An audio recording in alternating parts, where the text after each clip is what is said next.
spread of this and the overall government response?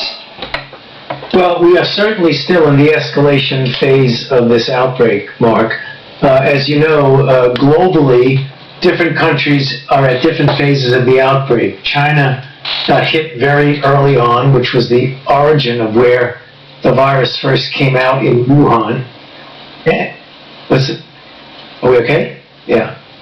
Yeah, the virus first came out on Wuhan, and then it seeded different countries. We had a seeding of it here, and the first cases were travel-related cases. And then what you might expect which has happened in multiple countries throughout the world, that you have then secondary and tertiary cases. So right now, we've gone from a handful of cases just a few months ago until right now, where we have close to 10,000 cases, over 150 deaths. Worldwide, there are close to, if not already reached, about 200,000 cases and close to around 10,000 deaths.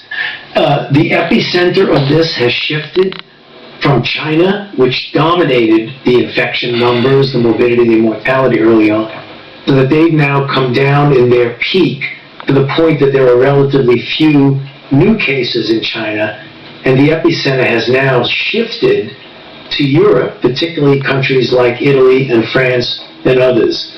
So it is truly a pandemic. It's in 150 plus countries. That's why I like a PC instead of a friggin' phone. And we are still, every day we get more and more cases, and we'll continue to get more and more cases.